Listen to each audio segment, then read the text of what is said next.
Good day students. Today we are going to study about the ionic compound. What are the ionic compounds? Now that is the first question. We will learn today in this video about the ionic compound as well as the properties of ionic compound. Now we have studied earlier that atomic number of Na means sodium chloride. Sodium is 281 means 11.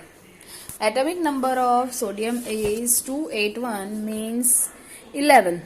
Now according to the orbit, if sodium and chloride become ion, they are both oppositely charged.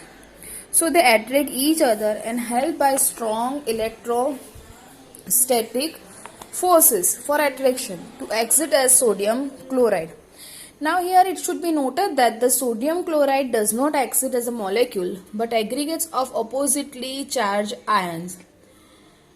Now same way we will study about the magnesium, chlorine and chlorine. So magnesium is having 12 atomic number. So it creates an orbit of 282 and chlorine that is 288.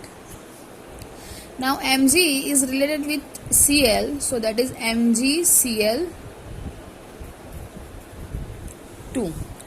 Now in this way the compound is formed.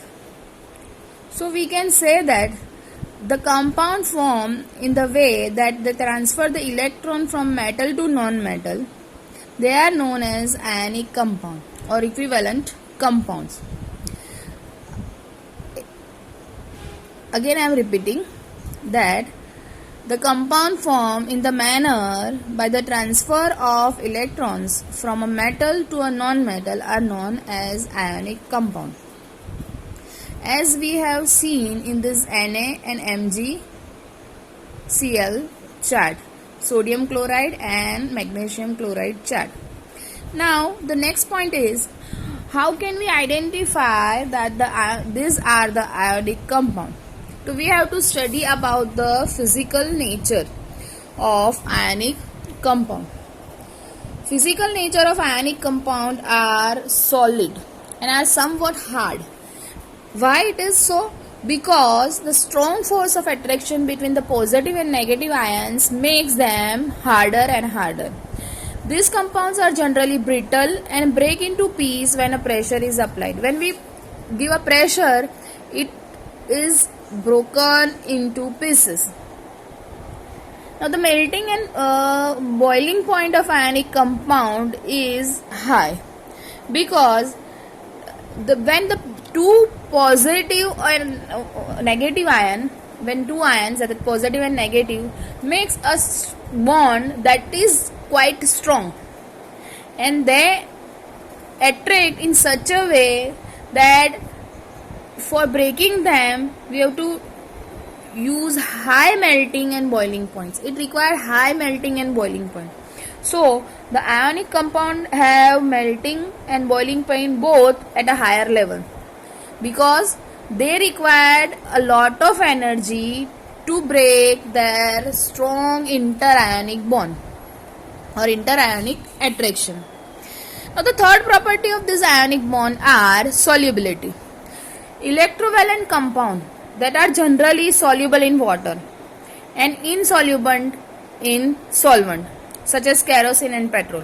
So these compounds are soluble in water but not insoluble in solvent like kerosene and petrol. Now the next point is the conduction of electricity. The conduction of electricity through a solution, it involves the movement of charged particles. When we pass it electricity, that particles are moved or they are charged.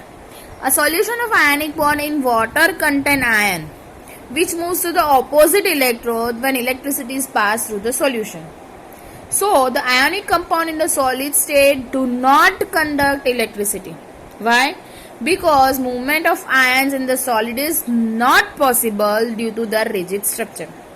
Again I am going to explain this point, that As we have studied that they have a strong attraction, strong attracting point, so they are not easily be broken. So when we pass electricity, they are having rigid structure. So when we pass electricity, they do not allow to pass it easily. So they conduct electricity in molten state but not conduct electricity in a solid state. This is possible in the molten state since the electrostatic force of attraction between the oppositely charged ions are overcome due to heat. Thus, the ion move freely and conduct electricity. Here in table 3.4 on your textbook, page number 48, that is melting point and